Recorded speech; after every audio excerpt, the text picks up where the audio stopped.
Hello दोस्तों, मैं हूं रोल ठाकुर और मेरी क्लास गुरुकुल क्लासेस सागर में आप सबका स्वागत है। हम पढ़ रहे थे कि स्वर क्या होते हैं और स्वर के टाइप भी मैंने एक तरीके से आपको बता दिया था कि मात्रा और उच्चारण की दृष्टि से स्वर की संख्या 11 ही होती है। उच्चारण की दृष्टि से अगर हम स्वर गिने तो उसमें री को हटा देते हैं। मैंने बताया था आपको री ए।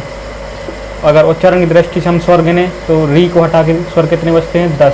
तो उच्चारण की दृष्टि से स्वर होते हैं 10, लेकिन सामान्य दृष्टि से हम स्वर की संख्या गिने तो कितनी हो जाती है? 11। उसमें क्या री को जोड़ दिया जाता है।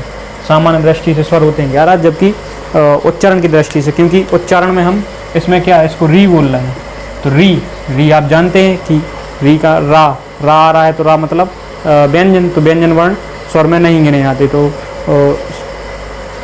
उच्चारण की दृष्टि से स्वर होते हैं 10।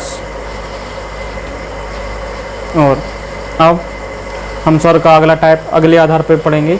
दूसरा आधार है स्वर का कि जातीय आधार पर स्वर का वर्गीकरण कितने टाइप में किया गया है।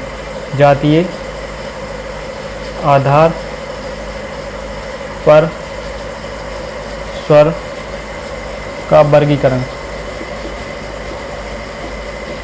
दूसरा है, एक हमने स्वर वाला सेक्शन पहले पढ़ लिया है, जो आप लोगों ने पहले देखा होगा। नहीं देखा है तो पहले जाके उस वीडियो को देखिए, फिर वीडियो आपको समझ में आएगा। जातीय आधार पे हमने स्वर को 2 वर्गों में बांटा है।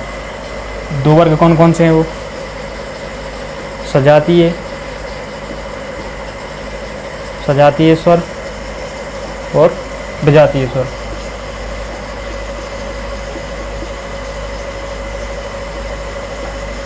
अब सजातीय और विजातीय स्वर में अंतर क्या है? अगर हम बोलें आ और छोटा आ बोलें या बड़ा आ बोलें तो आप समझते होंगे कि सिर्फ हम आ ही बोल रहे हैं, थोड़ी मात्रा का डिफरेंस हो रहा है, लेकिन बोल क्या रहे हैं? आ। जैसे कि ई और ई, अगर छोटी ई बोल रहे हैं और बड़ी ई बोल रहे हैं तो बड़ी ई और छोटी ई में क्या थोड़ा मात्रा ही के अंतर आ रहा है, लेकिन प्रोनाउंस कैसे उसको हम एक ही तरीके से कर रहे हैं, ई ही बोल रहे हैं, ई। आप लोग खुद बोल के देखिए कि आ और आ थोड़ा बस हम उसको क्या काल थोड़ा समय उसका ज़्यादा ले रहे हैं बड़ा बोलने के लिए, लेकिन बोल आ ही रहे हैं। तो क्या अगर जो सेम तरीके से एक ही तरीके से उच्चारित हो तो वो कौन से स्वर कहलाते हैं? सजातीय स्वर। जैसे कि हम आ बोलें या बड़ा आ बोलें तो क्या एक ही बोल रहे हैं, एक ही तरीके प्रोनाउंस कर रहे हैं। अगर हम ई बोलें या बड़ी ई बोलें, क्या एक ही टाइप का प्रोनाउंसिएशन है इसका भी। और ऊ बोलें या बड़ा ऊ बोलें, बोल तो ऊ रहे हैं, तो क्या जो उच्चारण दृष्टि एक ही ढंग से उच्चारित हों। एक ही ढंग से उच्चारित होने का मतलब जिसमें हम सिर्फ मात्राएं बदलती हैं, उच्चारण हम एक ही शब्द का करते हैं। जैसे कि बोल तो छोटा आ भी रहे हैं आ, बड़ा आ को भी हम क्या बोलते हैं? आ, लेकिन थोड़ी मात्रा का डिफरेंस हो जाता है और बाकी सब सेम ही रहता है। इसलिए सजातीय स्वर के कौन से स्वर कहलाते हैं? डेफिनेशन पूछी जाएगी, जैसे कि MPSC मेंस में तो हमेशा डेफिनेशन आती है, लेकिन इनकी डेफिनेशन वगैरह नहीं आएगी। लेकिन आप तो भी एक बार समझ लीजिए क्या डेफिनेशन क्या रहेगी इसकी। एक ही तरीके से उच्चारित होने वाले स्वर वर्ण सजातीय स्वर वर्ण कहलाते हैं।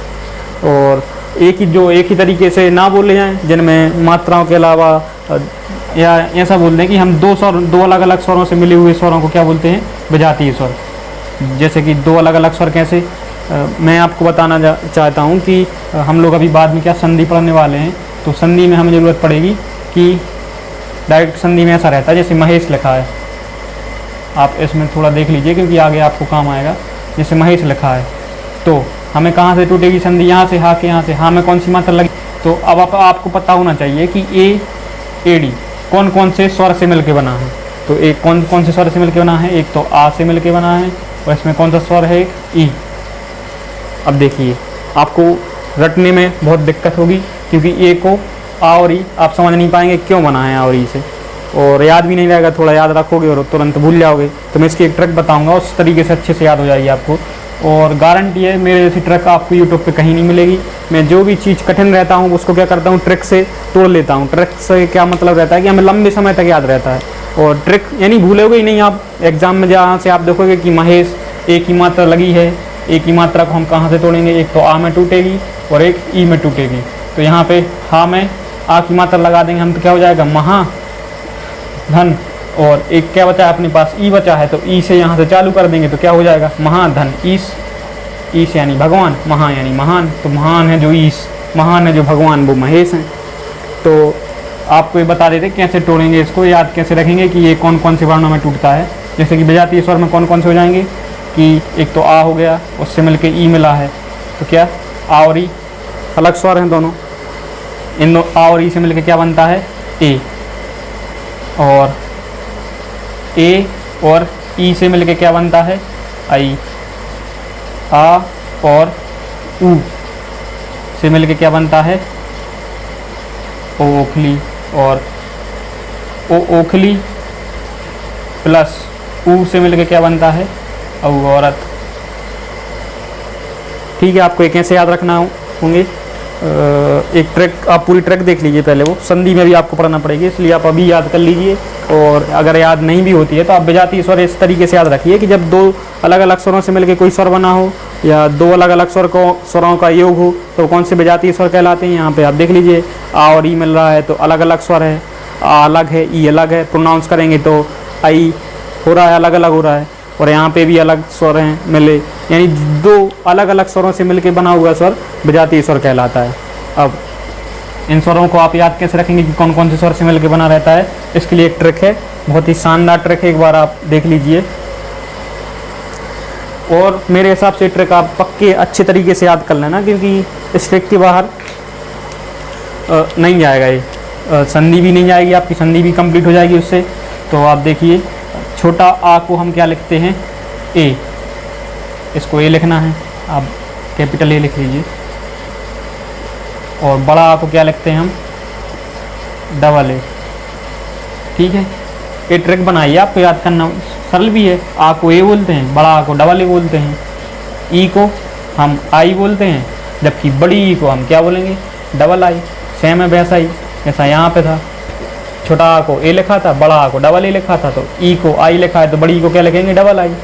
और ऊ को हम ओ लिखते हैं अगर, तो बड़ा ऊ को क्या लिखेंगे, डबल ओ। सिंपल है, बस इतने तो आपको बिल्कुल सरल तरीके से याद हो जाएंगे। एक बार फिर से रिवाइज कर लो कि छोटा आ को हम क्या लिखेंगे, ए, बड़ा आ को क्या लिखेंगे, डबल ए, छोटी ई को क्या लिखेंगे, आई, तो बड़ी ई को क्या लिखेंगे, डबल आई। ऊ को क्या लिखेंगे, ओ, तो डबल ऊ, बड़ा ऊ को लिखेंगे डबल ओ। और अब देखिए, ए, एड़ी वाला ए को क्या लिखते हैं, ए और आई। ठीक है, और आई एनक को क्या लिखते हैं, डबल ए और आई। ओ ओखली को क्या लिखते हैं, ए और ओ। और औरत को क्या लिखते हैं, डबल ए और ओ। देखिए सर, बहुत सरल है। हम छोटा आ को क्या लिखेंगे, ए, बहुत ही सिंपल है, याद रहना चाहिए, कोई याद करने वाली चीज़ नहीं है ये। बड़ा आ को क्या लिखते हैं, डबल ए। छोटी ई को क्या लिखते हैं, आई, जैसे कि मेरा नाम है रोहिल, आप इससे भी याद रख सकते हो, जैसे रोहिल। आप इंग्लिश में लिखेंगे इसको तो क्या लिखेंगे, ROHIL। देखिए, छोटी ई की मात्रा लगी है तो हमने क्या लगाया है, आई। तो आप इससे भी याद रख सकते हैं कि छोटी ई की मात्रा रहती है तो आई रहता है, और बड़ी ई की मात्रा रहती है। तो इसमें कोई इंग्लिश वाला कॉन्सेप्ट नहीं है, लेकिन हम अपने हिसाब से बनाए हैं हमने। तो आप याद रखिए, छोटी ई को आई लिखते हैं और बड़ी ई को डबल आई लिखते हैं। तो बड़ी ई को डबल आई लिख दिया। ऊ को ओ लिखते हैं, ओ और ऊ एक साथ प्रोनाउंस हो रहा है तो आप याद रहेगा आपको ये। छोटा ऊ को सिंगल ओ लिखेंगे, जबकि बड़ा ओ को डबल ओ लिख देंगे। ए एड़ी का है जो, उसको क्या लिखते हैं, ए और आई। और जबकि आई एनक का है जो, उसमें क्या लिखते हैं, डबल ए आई। और ओ को क्या लिखते हैं, ए और ओ। और औरत को लिखते हैं डबल ए ओ। अब जहाँ पे भी डबल डबल है उसके बीच में प्लस लगा लो, जैसे कि यहाँ पे डबल है, क्योंकि हमें क्या जो डबल है उन वर्णों को दो भागों में तोड़ना है। रेड पेन से करेंगे, देख, जैसे कि डबल ए है तो इसको प्लस लगा लो, ये तो इसके बीच में प्लस लगा लो। डबल ओ है तो इसके बीच में प्लस लगा लो। और ए और आई है तो इसके बीच में भी प्लस लगा लो। और इसके बीच में कहाँ लगाएंगे, यहाँ लगाएंगे अपन प्लस कि यहाँ लगाएंगे, आप बताइए। आपको तो पता ही नहीं होगा, आपने ट्रिक पढ़ी नहीं है। तो आप देखिए, जहाँ पे भी डबल रहता है कोई वर्ड तो उसी के बीच में लगाएंगे हम, यहाँ ए और आई के बीच में प्लस नहीं लगाएंगे। जैसे डबल ए है तो ए सेम हो रहा है, तो इन दोनों को हम अलग अलग कर देंगे, तो क्या यहाँ पे प्लस आ जाएगा, और इसको यहाँ प्लस आ जाएगा, इसके यहाँ प्लस आ जाएगा। ये प्लस क्यों लगाया आप देखिए, थोड़ा बिल्कुल सिंपल तरीके से आपको याद हो जाएगा कि ए कौन कौन से वर्ण से मिलके बना है। इसको थोड़ा दूर उठा लो, आप यहाँ पे देख लो, ए एडी का है तो इसको हमने लिखा था ए और आई। अब देखिए अगर ए एडी है, इसको हम लिख रहे हैं ए और आई, तो अब हम बोलेंगे कि ए कौन कौन से स्वर से मिलके बना है, कौन कौन से स्वर से मिलके बना है ये। तो आपको तो वैसे तो आप भूल जाओगे, लेकिन आप देखो हम छोटा ए के लिए क्या बोलते हैं, छोटा, तो ए उठा लेंगे। इसके लिए आई के लिए क्या बोलते हैं, ई, तो इसके लिए ए उठा लेंगे। तो क्या हो जाएगा, इसके नीचे क्या लिख देंगे, आ, और इसके नीचे क्या लिख देंगे, ई। तो हमारा जो ए एडी का है वो कौन कौन से स्वर से मिलके बना है, आ और ई से। बहुत ही सिंपल तरीका है, अगर आप ऐसे याद कर लोगे तो बहुत अच्छा रहेगा। जैसे कि मैंने बताया ही था आपको, महेश वाला उदाहरण बताया था ये। और चलो अब हम आई एन वाला तोड़ते हैं। जैसे आई एन को उठा लो, इसको, इस वाले पोर्शन को, इस पोर्शन को उठाएंगे हम। यहाँ पर देखो आप अलग से इसको लिख रहे थे हम डबल ए और आई। अब देखो हमने प्लस कहाँ लगाया था, जहाँ पे डबल ए है। अगर डबल ए के बीच में प्लस लगाया था तो इसको हम क्या लिखते थे, छोटा, तो इसके नीचे क्या लिख देंगे, छोटा। और ए वाला सेक्शन है जो ए और आई किसके लिए लिखते हैं हम, ए एडी के लिए, तो इसके नीचे क्या लिख देंगे हम, ए एडी। तो क्या बन गया वो,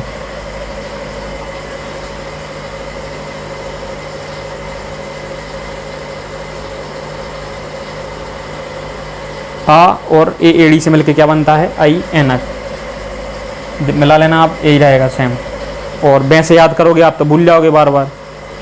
इससे याद करने का तरीका यही रहता है कि आप हमेशा लंबे समय तक याद रखेंगे। और ए वाला जो सेक्शन है इसको आप कम से कम 5 या 10 बार लिख के देखेंगे तो फिर अपने आप याद आ जाएगा।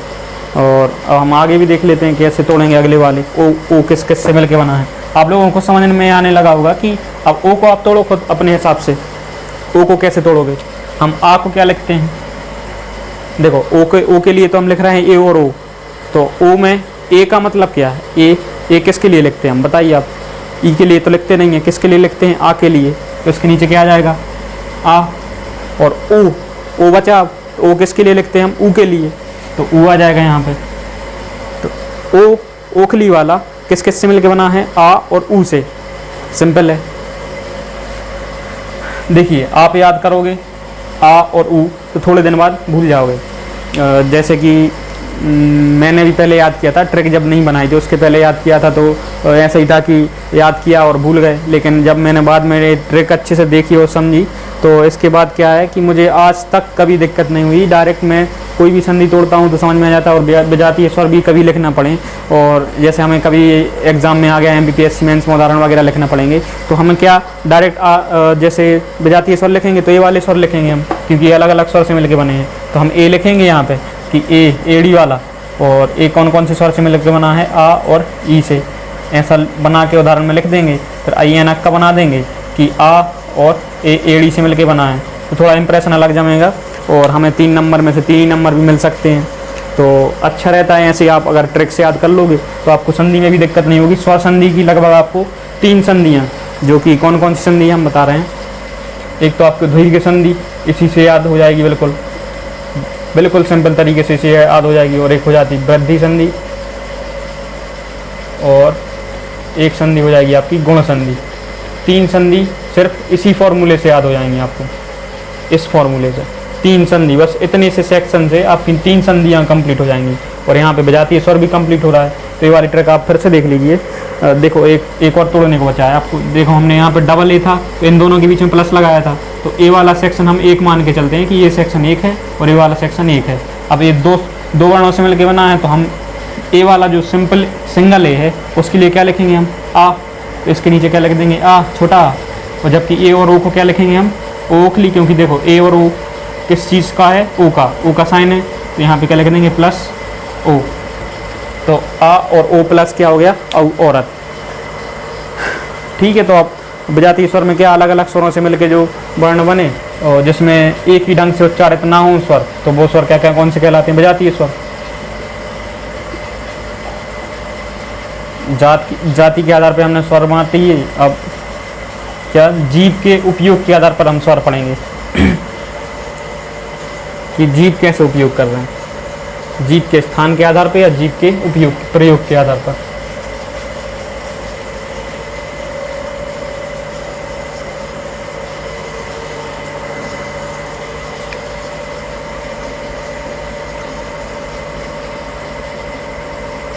जीभ के प्रयोग या स्थान के आधार पर स्वर।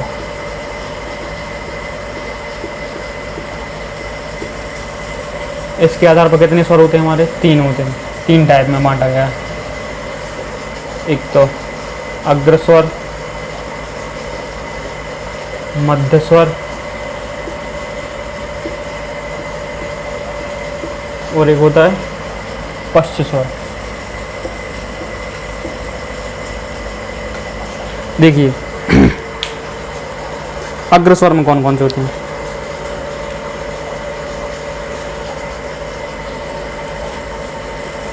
ई, ई, ए। मध्य स्वर में सिर्फ एक ही स्वर होता है जो आ होता है, और बाकी के जितने स्वर बचे कितने होते हैं? 11 होते हैं। 5 हो गए तो बाकी के कितने बचे? 6। याद करने की जरूरत नहीं है, आप खुद अपने हिसाब से लिख सकते हैं कौन कौन से स्वर बचे हैं। अभी मैं फिर से लिखवा दूंगा अच्छे से, पहले इनकी डेफिनेशन देख लो, किसको अग्रस्वर बोलते हैं, किसको मध्य और किसको पश्च स्वर बोलते हैं। अगर जीभ का हमारा हिस्सा, आगे वाला हिस्सा काम करे और उससे उच्चारित होने वाले वर्ण कौन से स्वर कहलाएंगे? अग्रस्वर कहलाएंगे। जीभ के आगे वाला हिस्से से उच्चारित होने वाले स्वर अग्रस्वर कहलाते हैं। और अग्रस्वर कितने होते हैं? 4 होते हैं। कौन कौन से? ई, ए, ऐ। ठीक है। और मध्य स्वर, अगर जीभ का हमारा मध्य का भाग काम करे और उससे उच्चारित होने वाले स्वर कौन से कहलाते हैं? मध्य स्वर कहलाते हैं। उसमें सिर्फ एक ही स्वर आता है, वो कौन सा है? सिर्फ सिंगल आ, छोटा आ। और बाकी कौन कौन से स्वर बचे? आप देख लीजिए यहाँ पे कौन सा बचा अपना। एक तो बड़ा आ बचा। सिंपल तरीका ये रहता है कि आप दो वाले स्वर कर लो, जैसे अग्रस्वर कर लो, मध्य स्वर याद कर लो, तो बाकी के जितने भी स्वर बचे वो कौन से स्वर कहलाएंगे? पश्च स्वर। तो आप बस ए वाला याद कर लो और ए उदाहरण याद कर लो, बाकी के जितने भी स्वर बचे तो उसको पश्च स्वर में डाल दो। अब देख लो आप, और एक तो आ हो गया, ऊ हो गया, बड़ा ऊ हो गया, और एड़ी और आई ना कोई गया, यहाँ पे ओखली और औरत हो गया, और एक वी हो गया। तो ये कौन से बाकी के बचे जितने वो पश्च स्वर हो गए। सिंपल है। अब जल्दी जल्दी स्वर पढ़ लो, उसके बाद व्यंजन। इसमें से ज़्यादा कुछ क्वेश्चन आते नहीं हैं, बस आपको थोड़ा देखना ही है बस। और बाकी इनमें आ जाएं, अगर MPPSC और MPPSC में तो नहीं आएंगे, MP पटवारी और SI में आ सकते हैं उदाहरण के रूप में, कि मध्य स्वर किसे बोलते हैं, पश्च स्वर किसे बोलते हैं। इनके उदाहरण जैसे कि आ लिखा आ जाए कि आ कौन सा स्वर है? मध्य स्वर है, पश्च स्वर है, अग्र स्वर है। छोटा आ के लिए तो आप मध्य स्वर बताएंगे। अब हम चौथा या 5वां टाइप कौन सा पढ़ रहे हैं? हवा के नाक या मुंह से निकलने के आधार पर।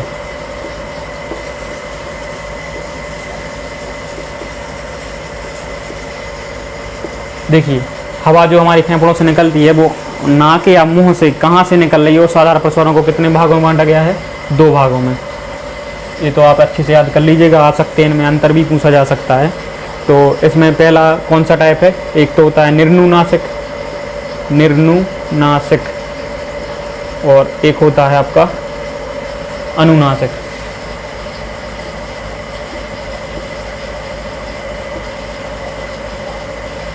देखिए एक ट्रिक बताएं हम आपको लंबे समय तक याद रखने के लिए, कि निर्नुनासिक किसको बोलते हैं और अनुनासिक किसको बोलते हैं। नी, देखो आप यहाँ पे देखिए, नी से आपको समझ में आ रहा है थोड़ा कि प्रोनाउंस कैसा हो रहा है? नहीं टाइप का हो रहा है, नहीं या नी यानी नहीं बोला जाता, जो नासिक यानी नाक से, जो नाक से नहीं बोला जाता वो कौन सा कहलाता है? निम्नुनासिक। तो बेस्वर वर्ण जिसमें हवा सिर्फ मुंह से निकलती है, नाक से नहीं निकलती, वो स्वर कौन से कहलाते हैं? निम्नुनासिक स्वर कहलाते हैं। जैसे कि आप डेफिनेशन लिख दो, वे स्वर वर्ण जिनके उच्चारण में,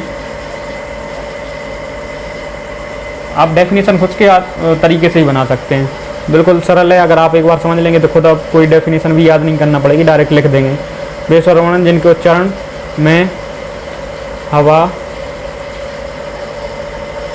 केवल मुंह से निकलती है।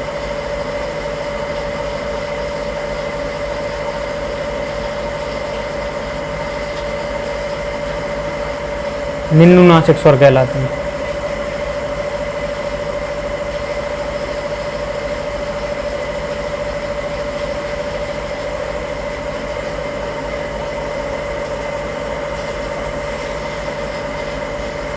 अब यहाँ पे कौन कौन से स्वर आ जाएंगे आप सब ले लो, जितने भी स्वर हैं। आ ले लो, बड़ा ले लो, ई ले लो, बड़ी ई ले लो, ए ले लो, ऐनक ले लो, ओखली ले लो, और जितने भी स्वर हैं सब ले लो।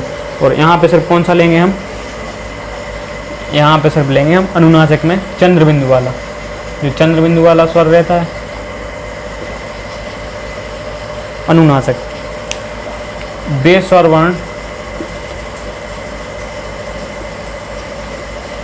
जिनके उच्चारण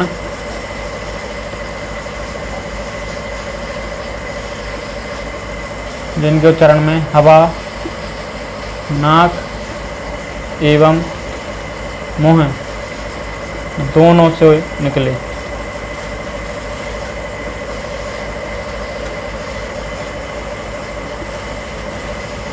अनुनासिक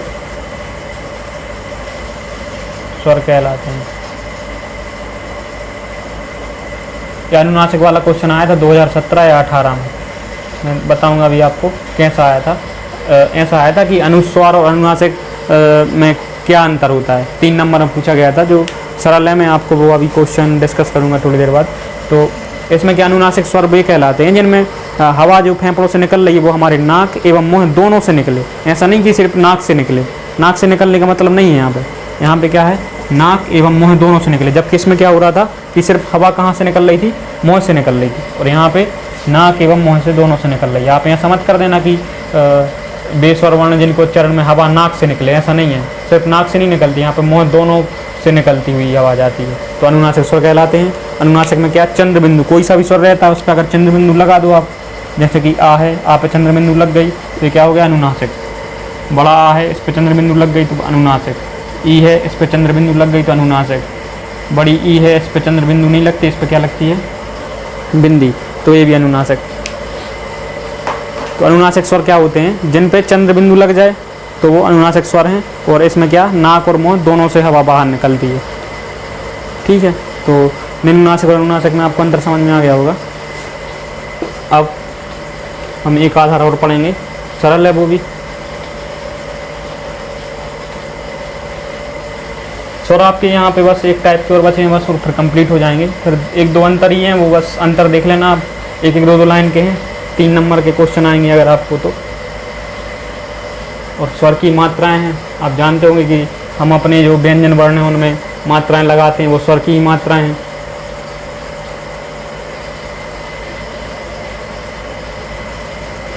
मैं क्या है कि मैं आपके कॉन्सेप्ट क्लियर करवाना चाहता हूँ, क्योंकि मैं भी स्टूडेंट हूँ, जानता हूँ कि कहाँ कहाँ दिक्कत आती है स्टूडेंटों को। और जो टीचर वगैरह रहते हैं बड़े बड़े, जो बहुत आगे पहुँच गए हैं, जिनको सब कुछ आता है, तो उनको पता नहीं है स्टूडेंटों को कहाँ दिक्कत आ रही है। जबकि हम लोग जो स्टूडेंट हैं उनको पता है कि कहाँ दिक्कत आती है, तो आपको अच्छे से बता सकते हैं कि हमें क्या पढ़ना है और कैसे पढ़ना है। तो अब घोष के आधार पर स्वर कितने होते हैं, घोष के आधार पर स्वर का वर्गीकरण।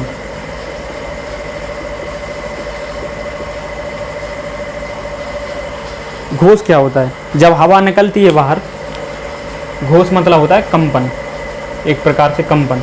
जब हवा बाहर निकले हमारे फेफड़ों से, और जो स्वर तंत्री रहती है यहाँ पे, उसमें क्या करे, कंपन करे। अगर स्वर तंत्री में हवा कंपन करती है तो उनको हम क्या बोलते हैं, घोष वर्ण बोलते हैं। अगर कंपन करे तो, अगर कंपन नहीं करती, कंपन नहीं करे तो उसको क्या बोलते हैं, अघोष वर्ण। ठीक है, अब घोष को ही क्या बोलते हैं, सघोष बोलते हैं। अगर आपको कहीं सघोष लिखा हुआ आ रहा है तो आप क्या समझेंगे कि वो घोष वर्ण है, और अगर कहीं घोष वर्ण लिखा हुआ आ रहा है तो क्या है, सघोष। एक ही टाइप के दो नाम हो गए हैं। और कंपन नहीं करता जब कोई स्वर तंत्री में हवा बाहर निकलती हुई, तो वो कौन से वर्ण कहलाते हैं, अघोष वर्ण कहलाते हैं। और यहाँ पे स्वरों को हम सिर्फ एक ही, क्योंकि स्वर जितने भी स्वर रहते हैं वो सभी क्या हैं, सघोष हैं, कोई भी स्वर अघोष नहीं है। जैसे कि स्वर कितने हैं हमारे, 11, तो 11 के 11 स्वर क्या हैं, सघोष हैं। और पूरे के पूरे स्वर क्या हैं, अल्पप्राण हैं। अल्पप्राण आप याद मत कीजिए, बाद में बता देंगे। सभी के सभी स्वर क्या होते हैं, सघोष, यानी जब भी इनमें से हवा निकलती है तो ये स्वर वर्ण क्या करते हैं, स्वर तंत्री में कंपन करते हुए करते हैं, स्वर तंत्री में कंपन करते हैं। जब इन भी स्वर वर्णों का उच्चारण करेंगे हम, तो जो और हमारी स्वर तंत्री है यहाँ पे, तो हवा वहाँ पे क्या कंपन करती हुई निकलेगी। इसलिए इसको क्या बोलते हैं हम, सघोष। सभी स्वरों को क्या बोलते हैं, सघोष। याद रखिएगा आप थोड़ी सी चीज़ें। तो अनुस्वार, हमें अब 3-4 चीज़ें पढ़नी हैं। एक तो पढ़ना है हमारे लिए अनुस्वार, एक चीज़ पढ़नी है हमारे लिए अयोगवा, एक पढ़ना है अपने लिए अनुस्वार और अयोगवा, अनुस्वार और अनुनासिक में अंतर, अनुस्वार वर्सेस अनुनासिक। और क्या, एक चीज़ पढ़नी है हमारे लिए स्वर मात्रा। अब देखिए क्या क्या होते हैं। देखिए पहले हम देखते हैं अनुस्वार। अनुस्वार क्या होता है, जब भी हमें ऐसा लिखा हुआ देखते हैं कहीं इस पर बिंदी लगी हुई, तो क्या कहलाता है, अनुस्वार। जैसे कि अनुस्वार जो ये वर्ण है, ये किस में आता है, अयोगवाय में, क्योंकि अयोगवाय कितने वर्ण हैं, हिंदी वर्णमाला में 2 वर्णों को क्या बोलते हैं हम, अयोगवाय वर्ण बोलते हैं। 2 वर्ण वो कौन कौन से हैं, एक तो अम है और एक अहा है, इनको हम अयोगवाय वर्ण बोलते हैं। ठीक है, और अम को क्या बोल रहे हैं, इसमें से अम को आधार इधर ले लें तो इसको अनुस्वार बोलते हैं। अगर हम किसी चीज़ पे बिंदी लगा दें तो क्या कहलाती है, अनुस्वार। तो अनुस्वार का मतलब क्या, ये तो एक मेन चीज़, ना तो ये स्वर है ना व्यंजन है, इसको क्या अलग से एक पार्ट में डिवाइड किया गया है, वो क्या है, अयोगवाय। क्योंकि मैंने बताया था आपको कि वर्णमाला में, हिंदी वर्णमाला में कितने वर्ण हिंदी में, 52, जबकि मैंने बताया कि स्वर कितने होते हैं, 11, व्यंजन कितने होते हैं, 44। तो अभी तो इस कितने वर्ण हुए, टोटल कितने हुए, 44। तो बाकी के जो 8 हैं वो कहाँ गए, देखिए बाकी के 8 कहाँ हैं, एक 2 हम कौन से जोड़ते हैं, अयोगवाय, जो कि यहाँ पे हैं अपने, और 4 जोड़ते हैं हम संयुक्त व्यंजन, वो अभी बताएंगे जब व्यंजन पढ़ेंगे, उस टाइम पे पढ़ेंगे। 4 संयुक्त व्यंजन होते हैं और 2 गुण व्यंजन।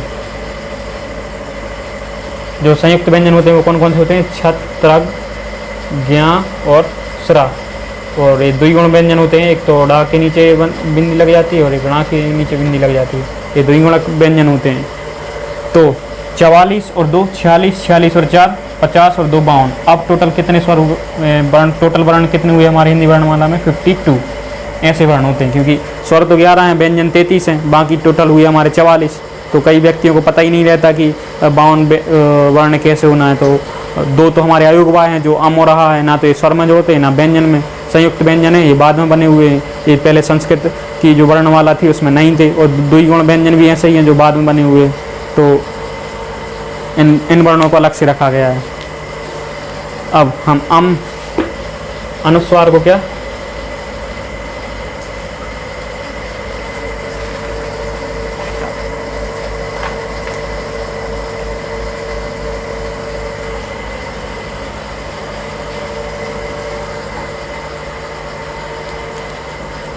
इसको बोलते हैं हम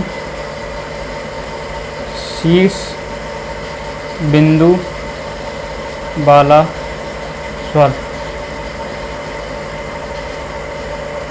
सॉरी बोलेंगे, स्वर नहीं बोलेंगे क्योंकि ये स्वर नहीं है। इसको क्या बोलेंगे हम, वर्ण बोलेंगे, शीर्ष बिंदु वाला वर्ण। स्वर गलत हो जाएगा यहाँ पे, क्योंकि इसको हम स्वर में नहीं गिनते।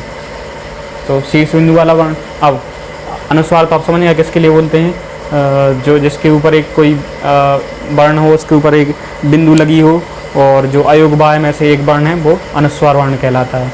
और अनुनासिक, अयोगवाय वर्ण कितने हैं, 2 हैं। इनको हम, इनकी परिभाषा कैसे लिखते हैं हम, वे वर्ण जो ना तो स्वर हैं, ना तो स्वर और ना व्यंजन, अयोगवाय वर्ण कहलाते हैं। देखो अयोगवाय वर्ण क्यों नाम ही क्यों रखा गया इनका, क्योंकि योग, जिसका योग ना तो स्वर के साथ हुआ है ना व्यंजन के साथ हुआ है, तो वो कौन से वर्ण कहलाते हैं, अयोगवाय। तो ना तो ये व्यंजन है ना ही स्वर हैं, तो वो क्या कहला रहे हैं, अयोगवाय। और इसमें से जो ये आप, और बाकी आगे लिखना पड़ेगा अगर आपको एक लाइन और, तो लिख दीजिए कि हिंदी वर्णमाला में 2 वर्ण अयोगवाय वर्ण हैं। हिंदी वर्णमाला में 2 वर्ण अयोगवाय हैं। अयोगवाय यानी मतलब इनका योग ना तो व्यंजन के साथ हुआ है ना स्वर के साथ हुआ है, तो वो वर्ण कौन से कहलाते हैं, अयोगवाय वर्ण। अम हो रहा है तो इसको अम, जबकि अनुस्वार या अम लिख दो यहाँ पे, और कोष्ठक में अनुस्वार लिख दो। तो अनुस्वार वर्ण को शीर्ष बिंदु वाला वर्ण कहते हैं, और आहा जिसको हम पार्श्व, पार्श्व मतलब होता है बगल, बगल वाला, तो पार्श्व बिंदु वाला वर्ण कहते हैं। इसमें आपको पक्का 3 नंबर मिल जाएंगे अगर इतना आप लिख दे रहे हो। ये तो मैंने शॉर्ट में बता दिया आपको, अगर आप पूरी लाइन भर के लिखेंगे तो आपको 3 नंबर में से 3 ही नंबर पक्का मिलेंगे अयोगवाय। और ये आ भी सकता है, इंपॉर्टेंट है, क्योंकि वर्णमाला से आजकल क्वेश्चन आ रहे हैं। MPPSC के मेंस के सिलेबस में नहीं है, लेकिन तो भी इसके क्वेश्चन आ रहे हैं। अब अनुस्वार और अनुनासिक। अनुस्वार वर्ण, अनुस्वार वर्ण अगर आप यहाँ डेफिनेशन लिखना चाहें तो वे वर्ण जिनके उच्चारण में हवा केवल नाक से निकले, हवा केवल नाक से निकले, तो वो कौन से वर्ण कहलाते हैं, अनुस्वार वर्ण। वो अनुस्वार वर्ण कौन सा है, सिर्फ एक ही है, अम। तो यहाँ पे आपको पता होगा अनुनासिक में कहाँ से निकलती है हवा, नाक एवं मुंह दोनों से, जबकि अनुस्वार में कहाँ से निकल रही है, सिर्फ नाक से। ठीक है, एक अंतर तो ये हो गया। अब एक अंतर, जैसे कि हम कभी अनुस्वार का एक तो आप चिन्ह बता देना यहाँ पे कि अनुस्वार का चिन्ह ये होता है और अनुनासिक का चिन्ह ये होता है।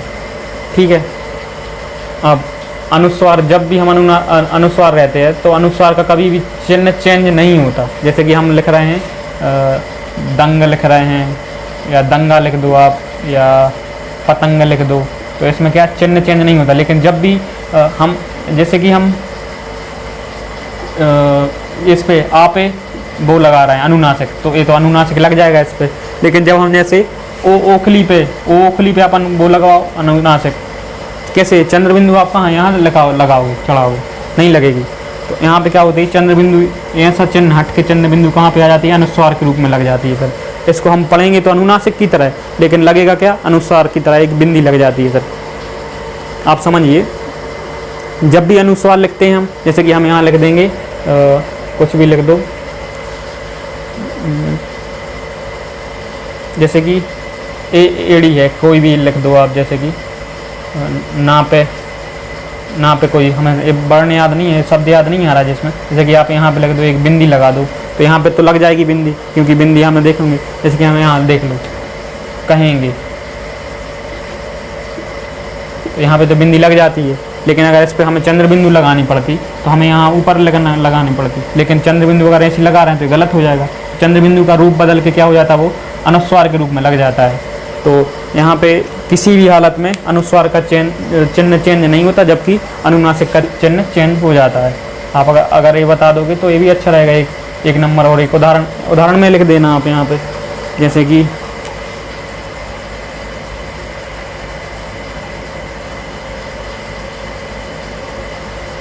कोई भी उदाहरण लिख दो, दंगा पतंग वगैरह, ये उदाहरण कोई भी छाप देना है यहाँ पे, आप 3 नंबर यहाँ पे मिल जाएंगे आपको। हमें क्या पढ़ना है आगे, स्वर मात्राएं। ये आपको समझ में आएगा कि अनुनासिक का चिन्ह कैसे चेंज हो जाता है, अनुस्वार का कैसे। अगर नहीं आया तो आप व्हाट्सएप कर देना, मैं उस पर आपको एक कागज़ पे लिख के अलग से पहुंचा दूंगा, क्योंकि अब ज़्यादा वीडियो खींचने का मतलब नहीं है, ज़्यादा क्वेश्चन आते भी नहीं है, सिर्फ अनुस्वार अनुनासिक में ही अंतर आया है और आ भी सकते हैं 3 नंबर में, लेकिन वो ऐसे ही पूछे जाएंगे कि स्वर वर्ण किसे कहते हैं, डायरेक्ट ऊपर ऊपर का ही पूछा जाएगा। ये हमने बहुत डीप पढ़ लिया है, इसको ज़्यादा डीप पढ़ने का मतलब नहीं है। स्वर मात्राएँ किसे कहते हैं, देखिए आपको पता है स्वर कितने होते हैं संख्या में, बार बार इसलिए पूछ रहा हूँ क्योंकि डायरेक्ट आपको याद ही हो जाएगा। स्वर कितने होते हैं, डबल 1, जबकि व्यंजन कितने होते हैं, डबल 3। ये हमेशा याद रखना, डबल 1 डबल 3। लेकिन मात्राएँ किसकी लगती हैं हमेशा, स्वर की। जैसे ही आ बड़ा आ है तो बड़ा आ क्या है, एक स्वर है। अगर हम इसकी मात्रा लगाएंगे क्या कर देंगे हम, जैसे महा लिखा है तो इसमें क्या हाँ में किसकी मात्रा लगी है, आ की, तो बड़ा आ की मात्रा लगी है तो वो कहाँ से आई है, स्वर की मात्रा। तो हमेशा मात्राएं किसकी लगती हैं, स्वर की। अब इसको हम तोड़ेंगे, अगर देखिए तोड़ना बताएं हम, जैसे मेरा नाम तोड़िए आप लोग, रोहिल, आकाश, ये नाम तोड़ के बताइए आप थोड़े कैसे तोड़ते हैं। आकाश और कोई भी रख लो, रश्मि मेरी दीदी का नाम है, ये देख लो, रोशनी, राहुल, सुधा। देखिए अगर इन शब्दों को हम तोड़ के बताएं, तोड़ना सीख लो आप एक बार। जैसे कि देखो हमने बताया था आपको कि अगर पा लिखा है ऐसा तो ये क्या है, शुद्ध व्यंजन नहीं है। ये शुद्ध व्यंजन क्यों नहीं है इसमें, क्योंकि छोटा आ भी एक स्वर लगा हुआ है। क्योंकि हमने पढ़ा था पहले कि व्यंजन कभी भी स्वतंत्र रूप से नहीं बोले जाते, किसकी सहायता से बोले जाते हैं, स्वर की सहायता से बोले जाते हैं। जैसे कि हम अगर पा को बोलें तो पा बोल रहे हैं तो उसमें देखिए आप बाद में आ रहा है थोड़ा, पा में थोड़ा आ का प्रोनाउंस हो रहा है, आप बोलिए पा, तो पा में थोड़ा पीछे हम आ बोलते हैं, बोलते कि नहीं। तो इसलिए क्या व्यंजन वर्ण हमेशा कि स्वर की सहायता से बोले जाते हैं, जबकि स्वर कैसे, स्वर तो खुद ही बोले जा सकते हैं। जैसे हम आ बोलें तो आ बोल रहे हैं डायरेक्ट, तो स्वतंत्र रूप से जो वर्ण बोले जाएं वे स्वर कहलाते हैं, जबकि जो स्वर की सहायता से बोले जाएं वो कौन से वर्ण कहलाते हैं, व्यंजन वर्ण कहलाते हैं। तो अगर हम व्यंजन वर्ण को तोड़ दें तो उसमें से स्वर निकाल लें तो क्या हो जाता है, शुद्ध व्यंजन। तो ये जो पावचा है, जो हलंत लगी है नीचे, ऐसी हलंत लगा देते हैं। अगर शुद्ध व्यंजन वर्ण लिखना है तो इसमें हलंत लग गई, तो ये व्यंजन वर्ण क्या हो गया, शुद्ध हो गया। तो शुद्ध व्यंजन वर्ण ऐसा होता है। अब जैसे कि ये है वर्ण, तो इसमें क्या ऊ लगा है तो ये स्वर लगा है इसमें। तो जो भी व्यंजन वर्ण है वो हमेशा स्वर की सहायता से बोले जाते हैं। तो हम रा को बोलना पड़ेगा जब भी, तो उसमें ओ की मात्रा, तो इसमें से हम क्या, अगर रा है ओ की मात्रा निकाल लेंगे तो ये क्या हो गया, ये शुद्ध व्यंजन वर्ण हो गया। ठीक है। अब हा, हमेशा व्यंजन वर्ण शुरुआत में लिखे जाते हैं। जैसे कि हम लिख रहे हैं ही पढ़िए आप, ही को कैसे पढ़ेंगे, देखो पहले आप क्या पढ़ रहे हैं, हा, ही पढ़ रहे हैं तो हा, और फिर ई पढ़ रहे हैं, ही यानी हा पहले आ रहा है, फिर ई बोल रहे हैं। तो हमें यहाँ पे क्या लिखेंगे, पहले हा, इसमें हलंत लगा देंगे क्योंकि हम इसमें से मात्रा निकाल रहे हैं। तो इसमें से हमने मात्रा निकाल ली छोटी, तो ये क्या हो गया, शुद्ध व्यंजन वर्ण हो गया। इसमें से हमने स्वर की मात्रा निकाल ली। ठीक है। अब ला, तो आप ला भी ये समझ सोचिए कि ला शुद्ध व्यंजन वर्ण है, शुद्ध नहीं है इसमें क्योंकि छोटा आ लगा हुआ है पहले से ही। तो इसमें से अगर हम छोटा आ निकाल लेंगे तो इसमें क्या लग जाएगी, एक हलंत, और यहाँ पे छोटा आ जाएगा। ठीक है। तो आप रोयल के लिए कैसा लिखेंगे, रा में से हमने ओ की मात्रा निकाल ली तो ये क्या हो गया, शुद्ध व्यंजन वर्ण। अब हा ही था, तो ही में से हमने ई की मात्रा निकाल दी अलग, तो ये क्या हो गया, शुद्ध व्यंजन वर्ण। और ला में से हमने छोटा आ निकाल दिया तो ये क्या हो गया, शुद्ध व्यंजन वर्ण, और ये मात्रा अलग हो गई। इसको हम छोटा आ को मात्रा नहीं लिखते, लेकिन तो भी इसमें से आ हमने निकाल दिया बाहर। अब देखिए आकाश, इसमें तो कोई व्यंजन नहीं है, इसमें कोई व्यंजन है कि नहीं, कोई भी व्यंजन नहीं है, क्योंकि बड़ा आ क्या होता है, खुद एक स्वर होता है। इसमें हम आ को आ ही लिखेंगे। का में, का देखो व्यंजन वर्ण है, लेकिन इसमें काय की मात्रा लगी है, इसमें लगी है छोटा नहीं, बड़ा आ की मात्रा लगी हुई है। तो का को हम कैसे लिखेंगे, शुद्ध तरीके से, ये हो गया हमारा शुद्ध व्यंजन। अब इसमें से हमने मात्रा कौन सी निकाल ली, बड़ा आ। अब यहाँ पे सा शक्कर का है, इसमें से हमने छोटा आ निकाल लिया तो क्या हो गया, शुद्ध व्यंजन, और प्लस यहाँ पे आ हो जाएगा।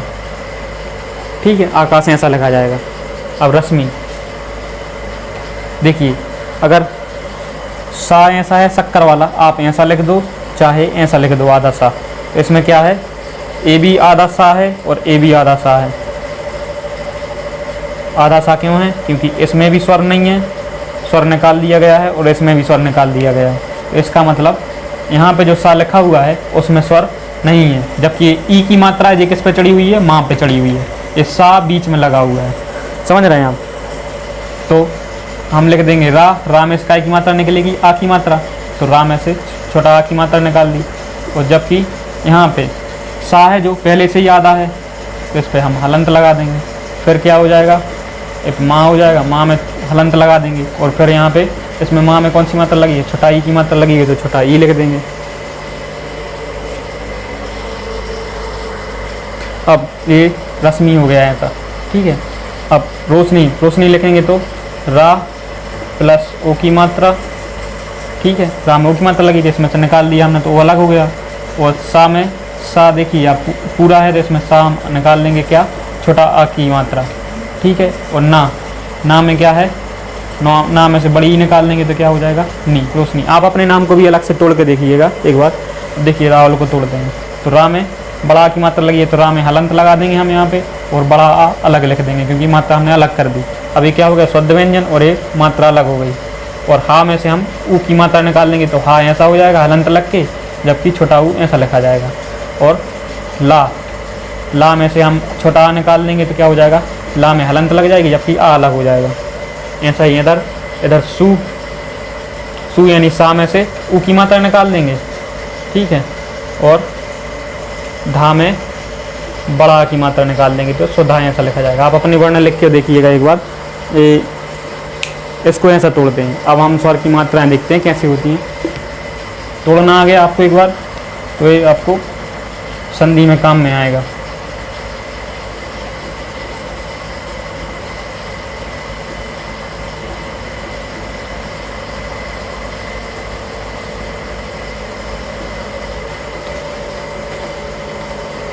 देखिए स्वर कितने होते हैं? 11, जबकि मात्राएं होती हैं 10।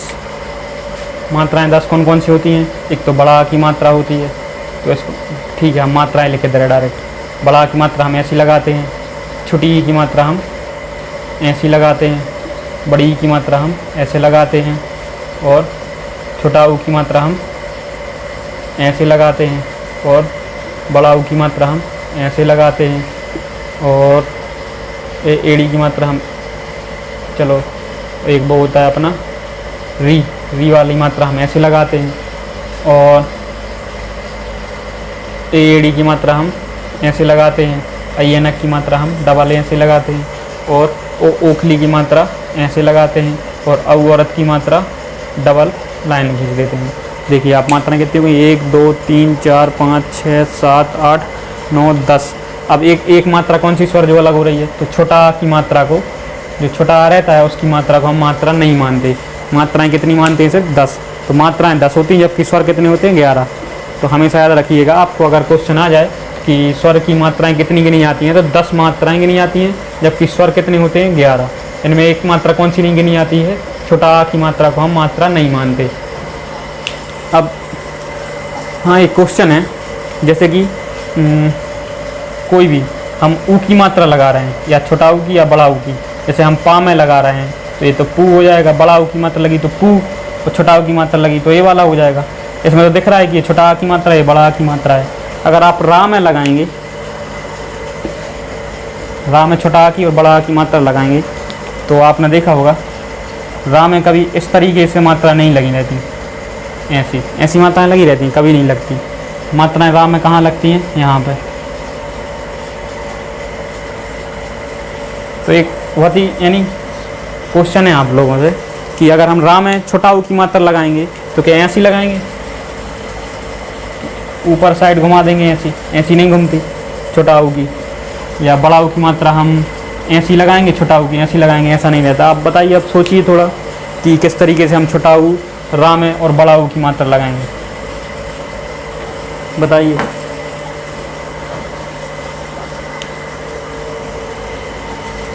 सोचिए थोड़ा आप लोग किस तरीके से लगाएंगे। रा में अगर हमें छोटा ऊ की मात्रा लगाना है और बड़ा ऊ की मात्रा लगाना है, दोनों में डिफरेंस रहना चाहिए, क्योंकि ऐसा तो है नहीं है कि आप रा में नीचे मात्रा लगा दो ऐसी छोटा ऊ की, और रा में यहाँ से बड़ा ऊ की। तो देखिए आप लोग क्या करते हैं हम लोग,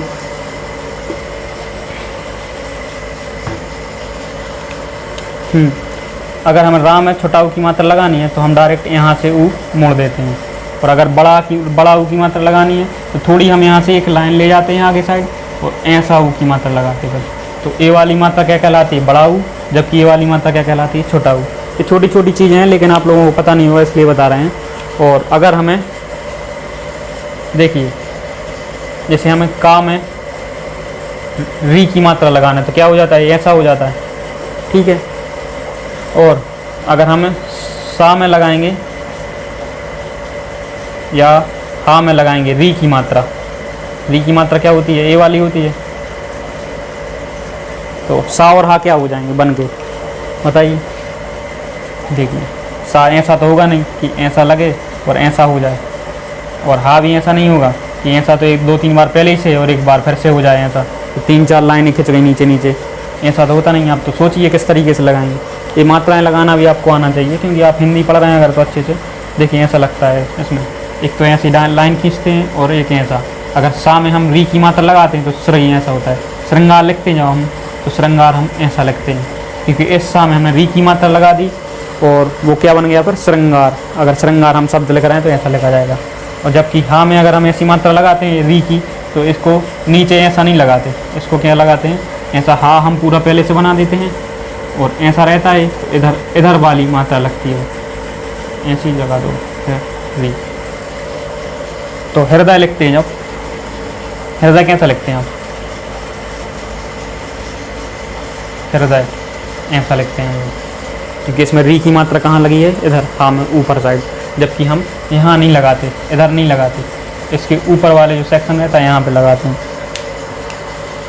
तो मात्राएं आपकी हो गई। अब हमारे क्या बचे हैं, व्यंजन बचे हैं। तो व्यंजन के लिए हम एक लेक्चर में पूरा कंप्लीट कर देंगे, और व्यंजन ही है थोड़े समझने लायक, और वही क्वेश्चन ज़्यादा आते हैं। और जो हमने बताया था मूर्धा, दंत, ज्येष्ठ वगैरह, इनमें से ज़्यादा क्वेश्चन पूछे जाते हैं। उसके लिए एक ट्रिक बताई थी आपको, वो ट्रिक याद हो गई होगी तो बहुत अच्छा है, क्योंकि वो हर एक एग्ज़ाम में आपको काम में आएगी। और स्वर में कोई ऐसी चीज़ रह नहीं गई है, अगर आपको कोई समझ में नहीं आए तो आप कमेंट में पूछ सकते हैं मुझसे कि सर मुझे समझ में नहीं आ रहा, तो मैं अलग से आपके लिए एक फिर से वीडियो बना दूंगा। और व्यंजन के लिए मैं फिर से बोल रहा हूँ आपको कि अगले 1 या 2 दिन में हम व्यंजन के लिए एक वीडियो बनाएंगे। और मैं ज्योग्राफी चालू करने वाला हूँ। तो ज्योग्राफी में हम जानते हैं कि ज्योग्राफी क्या, 3 प्रकार से हम ज्योग्राफी पढ़ सकते हैं। 3 ज्योग्राफी के पार्ट होते हैं। एक तो इंडियन ज्योग्राफी होती है,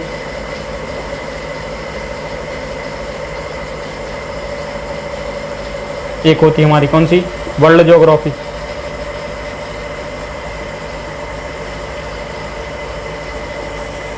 और एक होती है मध्य प्रदेश की ज्योग्राफी। हमें हर एक एग्जाम में ए वाली ज्योग्राफी हमेशा पूछी। भूगोल, ज्योग्राफी को हिंदी में क्या बोलेंगे, भूगोल। तो भूगोल पढ़ना है हमारे लिए। तो एक भारतीय भूगोल होता है, एक विश्व का भूगोल होता है, एक एमपी का भूगोल होता है। तो एमपी का भूगोल और भारत का भूगोल कौन पढ़ाएंगे हमारे लिए, सत्यम सर पढ़ाएंगे। सत्यम सर 1 या 2 दिन में लेक्चर लेने लगेंगे। तो सत्यम सर की तरफ से आपको कौन कौन से भूगोल पढ़ाए जाएंगे, एक एमपी ज्योग्राफी पढ़ाई जाएगी, एक इंडियन ज्योग्राफी पढ़ाई जाएगी। वो वर्ल्ड ज्योग्राफी की मैं कल या परसों से लेक्चर लेना शुरू कर दूंगा।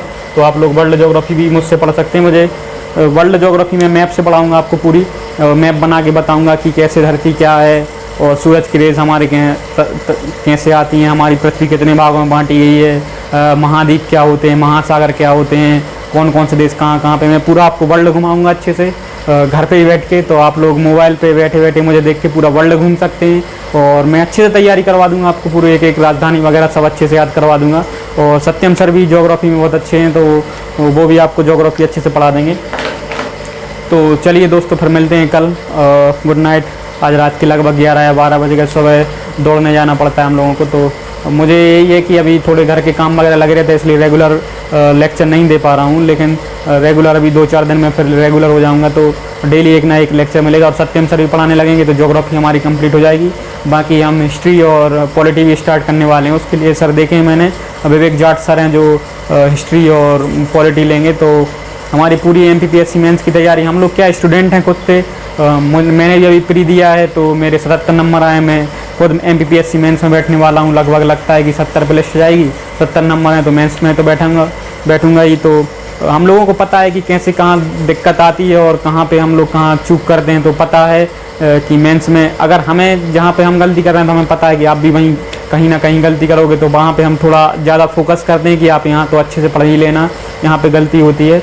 और पत्रिका वगैरह आप पढ़ते रहो, करंट अफेयर रेगुलर पढ़ो, और न्यूज़पेपर रेगुलर पढ़ो। आप सुबह जब भी 8 या 9 बजे के लगभग मोबाइल पे ही न्यूज़पेपर आ जाता है, लॉकडाउन चल रहा है अभी, तो न्यूज़पेपर डेली पढ़ो। और न्यूज़पेपर की जो हेडलाइंस वगैरह रहती हैं और पीछे का पृष्ठ रहता है जो विश्व वाला, वो पढ़ो। गेम बार अलग से पढ़ो क्योंकि 2020 का जो प्री आने वाला है उसमें गेम से बहुत क्वेश्चन आएंगे, इस बार भी आए थे बहुत ज़्यादा।